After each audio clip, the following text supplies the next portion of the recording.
नमस्कार, कुशीनगर समाचार पर आप देख रहे हैं चुनावी चर्चा। और आज हम मौजूद हैं पडरौना के नोनिया पट्टी में।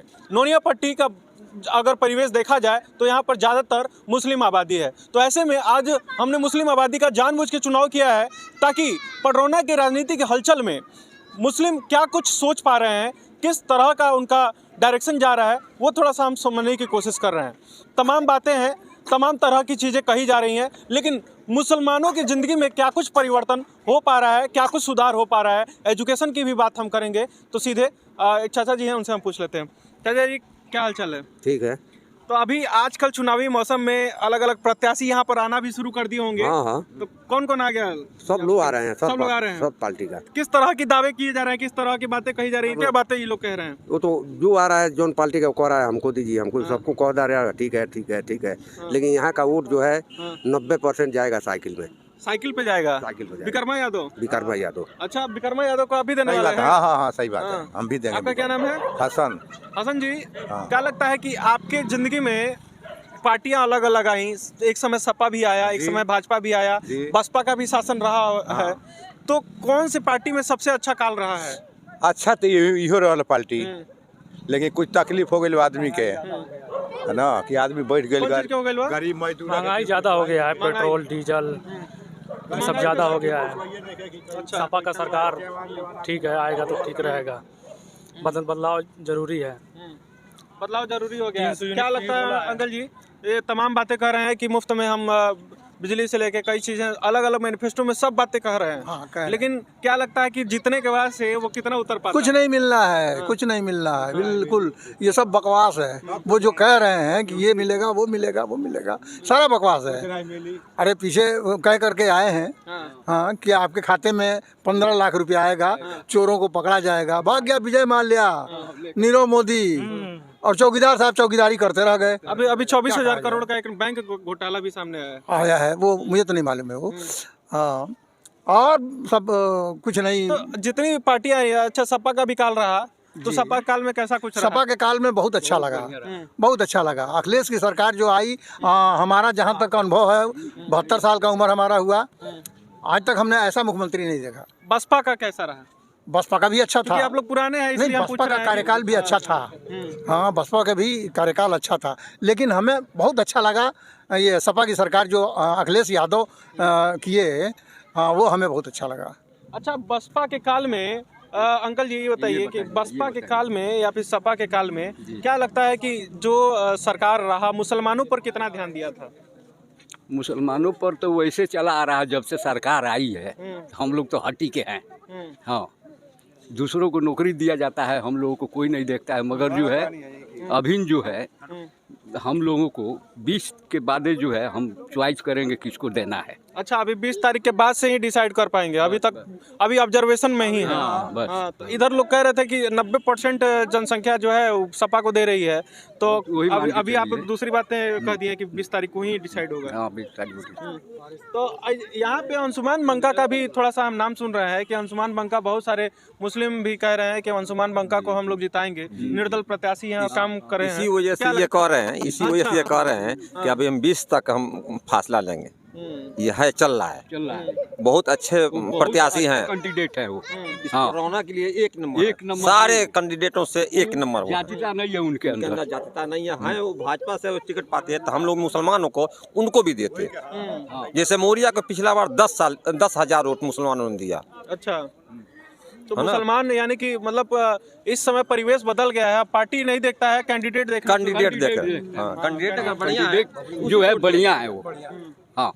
अच्छा, भाजपा की सरकार, योगी आदित्यनाथ की सरकार में भी कहा जा रहा है कि मुसलमानों पर बहुत काम किया गया है, चाहे आवास की बात कही जाए, कुछ नहीं है, आवास वगैरह नहीं, कहीं कुछ नहीं। अच्छा, यहाँ नोनिया पट्टी की क्या स्थिति है? नोनिया पट्टी के बहुत खराब स्थिति है, कोई नौकरी नहीं है, कुछ नहीं, हम लोग बेकार है अभी। शिक्षा में क्या लगता है कि शिक्षा में कुछ बढ़ावा मुसलमानों के लिए हो पा रहा है कि नहीं? नहीं, ऐसा कोई बात नहीं है, ऐसा कुछ नहीं, सरकार में ऐसा कुछ नहीं है। तो सर्व शिक्षा अभियान में सबके लिए स्कूल खोला गया, सबके लिए। कोरोना काल से लेकर अभी तक जो स्कूल बंद है, तक खोला ही कहाँ गया है? बच्चे जो है कि एकदम बिल्कुल जो बेघर हो गए हैं, जो है खुला ही कहाँ है? बच्चों का भविष्य 20 साल पीछे चला गया जी।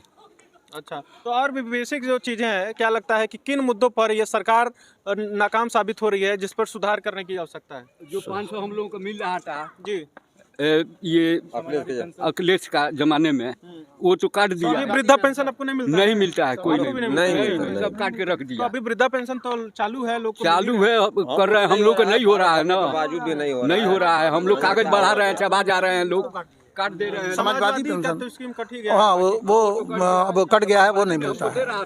नहीं मिल रहा है। राशन वगैरह मिल रहा है कि नहीं? राशन तो मिल रहा है, वो अपने घर से थोड़ी दे रहे हैं, हम ही लोग को पेटवा काट के वो दे रहे हैं।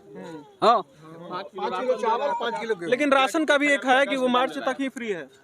अब मार्च तक ही नहीं फ्री, अब मार्च तक तो बोले हैं कि मार्च तक फ्री है, लेकिन बढ़ा सकते हैं या बंद कर सकते हैं, जो कुछ करें, लेकिन ये कि राशन तो मिल रहा है। मोदी जी 24 तक दिलवा सकते हैं। उनका अपना लालीपाप देकर वोट लेना है तो 24 तक दे सकते हैं। अरे वो अपने घर से दे रहे हैं, अडानी अंबानी के आ रहा है, हम लोग खा रहे हैं। और सब सारे लोग उनका गुलाम होंगे, अडानी अंबानी का, इस देश के लोग, आप भी- किसी आप भी वर्ग ये का बात लोग से वाकिफ रखते हाँ, हैं? बेशक सारे रखते हैं, सारे लोग आज रखते के डेट में वो हैं। राजा हैं, अडानी अंबानी। कोई प्रधानमंत्री बने या कोई मुख्यमंत्री बने, कोई किसी को जिताए या हरावे, मगर राजा तो वही अडानी अंबानी रहेंगे। हाँ, अच्छा, आप भी आइए। आ रहा है वो समय, बहुत जल्दी है।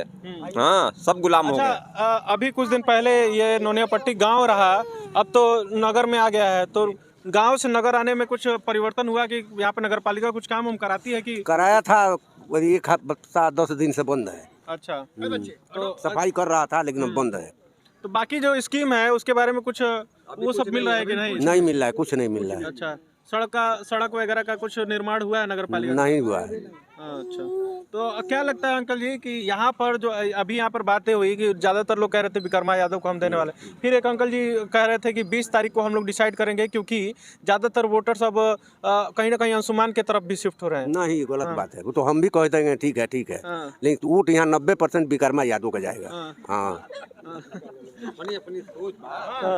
नहीं, ये तो स्वतंत्रता है, ये इसीलिए लोकतांत्रिक देश है, तो स्वतंत्रता है कहने की। अच्छा, क्या लगता है? जैसे सरकार बनी, हमारा जो है पेंशन काट लिए सारे लोगों को। हाँ, हाँ, पेंशन में काट लिए। जो चिल्ला रहे हैं नौजवान वैसी उन लोगों को एथी में वोटर लिस्ट में नहीं है, जो चिल्ला रहे हैं। बात समझ रहे हैं ना? हाँ, कहीं का हो। बहुत डीप बात बोल दी है, बहुत चुभ जाएगा ये बात। हाँ हाँ, देखिए, अंकल जी का एक जगह निगाह और गया जहाँ तक अभी हम पहुँच नहीं पा रहे थे। अवैसी के बारे में भी हम थोड़ा सा यहाँ पे डिस्कस लोगों से करना चाह रहे थे, क्योंकि माना जाता है कि वो वोट कटुआ है। ऐसा लोग कहते हैं कि भाजपा की तरफ से भेजे गए, लेकिन तमाम बात होते हुए दूसरे तरफ आप टेकवेटार तरफ जाएंगे तो वहाँ पर ज़्यादातर मुसलमान अवैसी के पार्टी के समर्थक भी हैं। तो क्या लगता है कि अवैसी कहाँ तक मुसलमानों के हम तो अब उनका सोच अलग है, हमारा सोच अलग है। हम तो 20 के बाद सोचेंगे क्या करना है हमको। नहीं, वो तो आपका हम रिजर्व रख दिए हैं, लेकिन अवैसी के मुद्दे पर थोड़ा हम उस मुद्दे पर कुछ नहीं बोलेंगे। अभी जमाना लगेगा उनको आने में, अवैसी को आने में जमाना लगेगा। हाँ, अब इसको कहा नहीं जा सकता कितना दिन लगेगा। अभी शुरुआत किए उत्तर प्रदेश में, जहाँ कहें वहाँ पहले मुख्यमंत्री बने, तब यहाँ पर कुछ बनेंगे। नहीं, क्या लगता है जो तमाम तरह की बातें करते हैं मुसलमानों के सही विकास बात के है, लिए? वो लड़ाने वाले काम कर रहे हैं। हकीकत में भाजपा के वो लीडर हैं, और क्या, वो दलाल हैं। हम कह रहे हैं मुसलमान, वो भी हम कह रहे हैं, और क्या। हमको रास्ता दिखाने वाला कोई काम करेगा तब वो हमसे वोट मांगे, तब उसको वोट देंगे। कोई रास्ता कोई दिखाने वाला नहीं है, सिर्फ वोट के लिए आ जाते हैं। रात कांग्रेस के लोग आए थे, जहरुद्दीन आए थे, आप लोग आ रहे हैं, कभी कभी ऊपर आते हैं, वोट लेना होता है तो ये कि मेरा नाम टका जाए कि ये विधायक बने थे, विधायक के चुनाव लड़े थे, ताकि दुनिया जाने कि ये विधायक हैं। यही लिए मुसलमानों को डिस्टर्ब करने आप लोग आ रहे हैं। नहीं वोट दिया जाएगा, जाइए आप लोग। नहीं, जहीर तो संघर्षशील प्रत्याशी हैं, वो हाँ, ठीक है। लगातार इतने साल से लगे रहे हैं उनको। लगे हैं, वो तो बोल रहे थे कि हम कोरोना काल में बहुत ऊपर आ जाते हैं लोग। भादावा बैंगन नहीं ऊपर आते हैं, भादों में मेक माक करते हैं, वही से ऊपर आ जाते हैं लोग। मेक मार्क किसी की नहीं सुनेगा। अखिलेश का ही देख रहे हैं चेहरा, अखिलेश का आवाज पर यहाँ मुसलमान वोट करने जा रहा है। सब कोई देगा। हाँ, 90% अखिलेश के नाम पर वोट पड़ेगा। बहुत सारे मुसलमान हम ही लोग के चैनल पे ये एलिगेशन अखिलेश यादव के ऊपर लगाते हुए नजर आए कि इतने साल लगातार शासन रहा अखिलेश जी का, लेकिन फिर भी मुसलमानों पर ध्यान नहीं दिया। क्या लगता है, अखिलेश जी के शासन काफ़ी समय तक रहा और आप लोग यहाँ पर ज़्यादातर जनसंख्या कह रही है कि अखिलेश जी को हम वोट करने जा रहे हैं, लेकिन एक तरफ दूसरी मुसलमान कम्युनिटी दूसरी जगह पर वो कहती है कि अखिलेश अभी तक छल ही किए हैं। कोई बहुत ज़्यादा विकास हम लोग के लिए नहीं कर पाए, क्या लगता है? देखिए, जो सरकार आती है वो कुछ न कुछ अपने हिसाब से काम करती है, चाहे हिंदू मुस्लिम सिख ईसाई जो भी हो, वो अपने हिसाब से काम करती है। हम किसी को बुरा नहीं कहेंगे, जो भी सरकार आए ठीक है, जो भी करे ठीक है। मुसलमान वैसे भी हमेशा पिछड़ा है। नहीं, अब तो विकास हो ही रहा है, अब तो एजुकेशन भी, हम तो बहुत सारे मुसलमान को देख रहे हैं जो आईटी के सेक्टर में भी जा रहे हैं, इंजीनियर बन रहे हैं, बहुत आगे बढ़ रहे हैं। उन लोगों को नौकरी नहीं मिली। अब बुढ़ौती में कहाँ नौकरी मिली है? नहीं तो नौकरी नहीं मिलेगा। हाँ, मुसलमान जान के हटा दे, चलो इधर हटो, तुम्हारा लाइन में नहीं एक है। चीज ऐसा लगा कि एजुकेशन के मामले में थोड़ा पीछे रहा मुसलमान, अब धीरे धीरे वो इंशाल्लाह अब तरक्की के कुछ आसार दिखाई दे रहा है। कि जो सवाल हम पूछने जा रहे हैं उसका बहुत मतलब नहीं है, क्योंकि हम लोग यूनाइटेड हैं पूरे भारत में, जो भी अलग अलग धर्म है, अलग अलग संस्कृति है, फिर भी हम एकता के साथ रहते हैं। लेकिन फिर भी इस समय तमाम बातें चल रही हैं हिजाब को लेकर, तो हम जानना चाहते हैं कि मुसलमान कम्युनिटी में हिजाब का क्यों इतना महत्व है, क्या क्या उसका ऐसा है कि हिजाब का जहाँ मसला है, इस्लाम का मानी कानून, कानून खुदा की तरफ से है। कुरान आया, कुरान में भी हिजाब है और हदीस से भी हिजाब साबित है। हदीस नबी ने बोला है जो वो हदीस है, और जो अल्लाह ने बोला है वो कुरान है, उतारा गया। उस दोनों जगह हिजाब का आया है, तुम पर्दा करो, पर्दा से रहो। यहाँ तक कि बाप अपनी बेटी को, जवान हो गई लड़की, उसको भी पर्दा में रहने का हुक्म है। बाप से पर्दा करो, बेटी से तुम खुद पर्दा में रहो, बहू से पर्दा करो। हिजाब तो भाई आम लोगों को सामने जाना है अपने शरीर को ढांक कर। हिजाब पहनने से ये होता है कि पूरा शरीर का जो बनावट है वो छुपा रहे। आज फैशन में हिजाब को चुस्त पहन रही हैं औरतें, वो बदतमीज हैं, उनके घर कोई बताने वाला नहीं है, या घर के लोगों की बात को नहीं मानती हैं, वो चुस्त पहनती हैं। तो पहनने से, हिजाब पहनने से क्या फ़ायदा कि पूरा शरीर वैसा ही दिखाई दे रहा है। औरत छुपाने वाली चीज़ है, पर्दा की चीज़ है, न कि आम दुनिया में लुटाने वाली चीज़ नहीं। वो इज्जत के है, सबसे बड़ी इज्जत है। किसी धर्म का हो, सबको हिजाब पहनना चाहिए, सिर्फ मुसलमान को नहीं, हर औरत को हिजाब में पहनना चाहिए, हर औरत को पर्दा में रहना चाहिए। मर्द कमा खिलाने वाला है, औरत पर्दा में खाने वाली के नाम है। अच्छा, तो ये बातें कही जाती हैं कि जो स्कूल का प्रचलन है वहाँ पर संवैधानिक तौर पे ये कहा गया कि ड्रेस पहन के ही आना चाहिए ताकि एक समरसता बनी रहे। तो कितना मुश्किल है मुस्लिम लड़कियों को उस परिवेश में पढ़ाई कर पाना जो पूरे पारंपरिक ढंग से अडॉप्ट की हुई हैं? ठीक है, अगर स्कूल का ये है कि भाई ड्रेस पहन कर आवे, मगर मुसलमान की लड़कियाँ अगर पर्दा में जा रही हैं तो क्या बुराई है? क्या संविधान में ये लिखा है क्या कि ड्रेस पहन के ही जाए लड़कियां, निंगा बन कर जाए, अंग्रेजी मॉडल में जाए? जो है ड्रेस पहन कर जाती हैं, वो अपना जो है पर्दे में रहती हैं।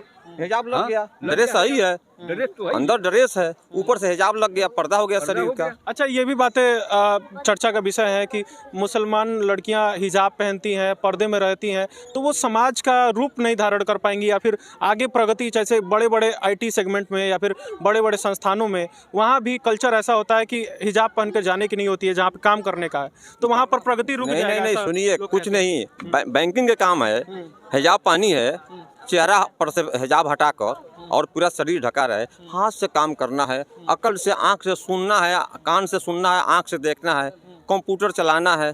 क्या गर्ज है उसमें हिजाब हटाने का? हिजाब अगर पहन लिए तो क्या उसमें बुराई है? कहीं काम कर सकती है, हाथ से काम करना है ना। पर्दा में कहीं भी रहे, वो औरत है, किसी महफिल में रहे, अगर हिजाब के अंदर है तो पर्दा है नो, उससे तो दूसरों को नसीहत लेना चाहिए, इस पर किसी को टिप्पणी नहीं करना चाहिए। सोचना चाहिए कैसे वो लोग हैं कि अपने बहन बेटियों को पर्दा में रखते हैं, पर्दा में भेजते हैं। टेंशन बनाने के लिए ये आरएसएस के लोग ये सब फंडा निकाले हैं, भाजपा वाले फंडा निकाले हैं कि अगर ये हिजाब पहन के आएंगे तो हमारे कल ये ऐसे। क्या लगता है इन सब बातों पे कन्वर्सेशन का फजूल बात है? हाँ, कोई बात मतलब नहीं है, ये फजूल बात हो रहा है, फजूल है। क्या लगता है कितने सालों से लोग नमाज वो हिजाब अरे दुनिया बना तब से हिजाब है, अब दुनिया खत्म होगा तब तक रहेगा हिजाब, वो हटने वाला नहीं है। इसके लिए जब इस्लाम का कानून खत्म हुआ उस रोज दुनिया खत्म हो जाएगा। सुन लीजिए, उसी रोज दुनिया खत्म हो जाएगा। कोई कितना वो धन अपनावे, कुछ भी कमाए, मगर रोज सब दुनिया मिटेगा। आज नहीं कल मिटना है। हिजाब जब भी मुसलमान खत्म होगा, हिजाब खत्म हो जाएगा, दुनिया खत्म हो जाएगा। हाँ, चलिए बहुत बहुत शुक्रिया। इस्लाम के कानून है, हिजाब इस्लाम के कानून में शरीक है।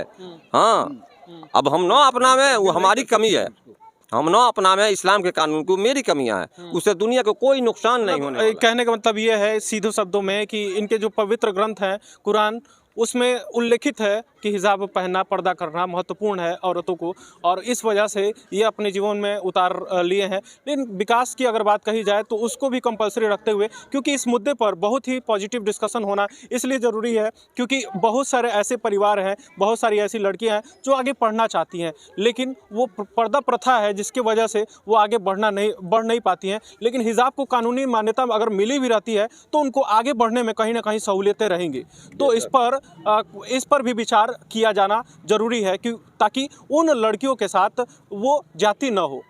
बहुत बहुत शुक्रिया।